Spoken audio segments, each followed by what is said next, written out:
Chapter 1. In her 12 years working for Channel 23 News, Ashley Taylor had been to many of Milwaukee's seediest locations, but she never felt more nervous than when visiting her mom at work. Her mom had called her that morning and said she had some information that Ashley's station might be interested in. As Ashley drove past the front of her mom's office, she noticed several men hanging around near the entrance. She didn't feel comfortable walking through the gauntlet, so she drove around to the back of the building and parked in the parking lot. She entered the social services building through the back door and made her way to her mom's office near the front entrance. The door was closed. It had a large, frosted glass window with her mom's name and title, Virginia Hall, Senior Case Manager. Ashley was very proud of her mother's work. It was certainly something she couldn't do. She knocked on the door and opened it a crack. When she saw no clients inside, she opened it all the way. "Hi, Mom." Ashley's mom looked a lot like Ashley. She was tall with long blonde hair. Like Ashley, she wasn't skinny like a model, but she was attractive. She stood up, walked around her desk, and hugged her daughter. "Hi, honey. Thanks for coming." "Anything for you, Mom. What's going on? What's so important?" "Well, it could be nothing, but it feels like something." "What feels like something? What do you have?" She opened her top desk drawer and pulled out a folder. She handed it to Ashley, who opened it and carefully read the first page. She then looked through the rest of it. It contained several photos and reports that Ashley skimmed through. She looked at her mom and asked, "Did you show these to the police?" "No, there's no proof in there that a crime has been committed. It's all just speculation on my part. The police don't have the resources to chase after speculations." "Have you spoken to anyone else about this?" "Just a couple of people in the office here." "What did they say?" "Well, one is unsure what I should do, and the other thinks it's all a coincidence."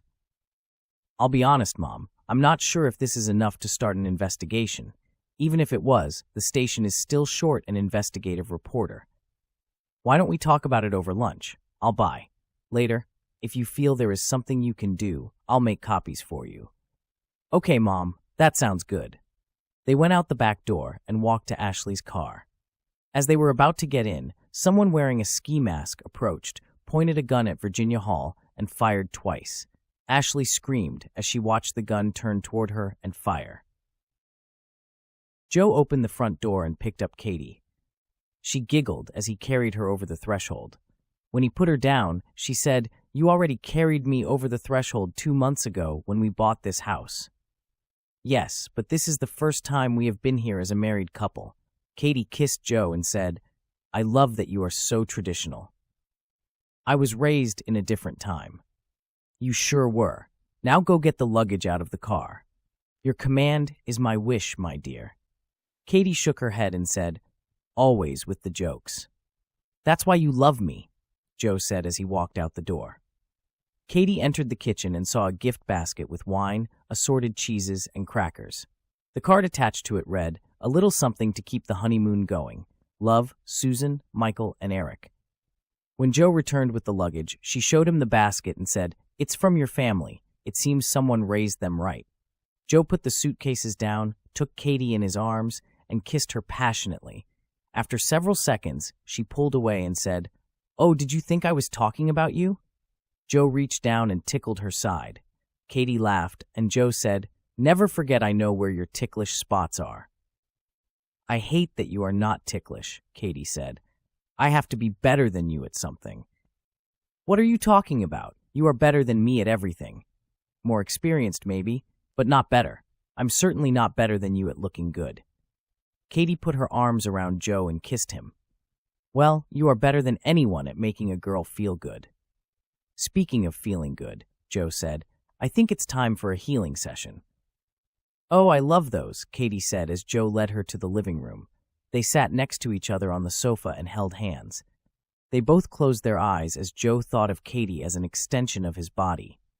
Soon, they were connected and could feel each other from the inside. Joe felt for abnormalities inside Katie and soon found one. It was unexpected, and the distraction caused him to lose contact with her. Katie opened her eyes and asked, "What's wrong?" "I felt something," Joe said. "You did? What did you feel?" "I shouldn't tell you. It would be better if you felt it yourself. Is it something bad? Do I need to worry? No, you definitely don't need to worry. They both closed their eyes again and regained the connection. Joe put his hand on Katie's stomach and said, "Concentrate on this area."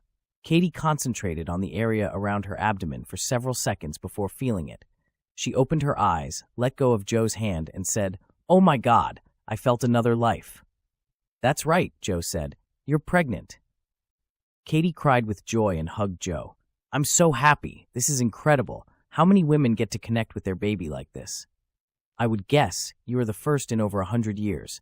That is the first time I have experienced it too." "This is the happiest day of my life," Katie said. "Except for our wedding day, of course." Katie's phone rang, and she saw it was her former boss, Bob Martin. She answered it, put it on speakerphone, and said, "Hi, Bob. I'm here with Joe. How are you?" "I'm okay. I hope you two had a nice honeymoon." "We sure did," Joe said. "We spent a week in Katie's hometown. I got to know her family and friends and saw where she grew up. I wanted to go to Hawaii, but Joe thought snooping around my hometown would be more fun for some reason," Katie said. "I'm sorry, but I'm afraid this isn't a social call," Bob said. "I have some terrible news." Katie's happy face turned to concern as she looked at Joe. She looked back at the phone and said, "What's wrong? What happened? Ashley's been shot. They don't expect her to survive." Katie stood up in shock. She didn't know what to say. Joe stood up and put his arms around her as tears ran down her face. "There's more," Bob continued. "Her mother was killed." "Oh my God," Katie finally said through the tears. "Where is she?" "She's at Jackson McCormick Hospital." "Okay, we're on our way. Thanks for letting us know." Katie hung up the phone and said to Joe, "You can save her." "Maybe," Joe said, "but we have to hurry." Joe grabbed the suitcases he had brought inside and returned them to the car. Once they were on the road to Milwaukee, Joe used Katie's phone and called his grandson, Michael, to tell him what happened and that he would be away for a few more days. Last Rites continues on the next video. For more information on this book and others by this author, please visit charleshuss.com.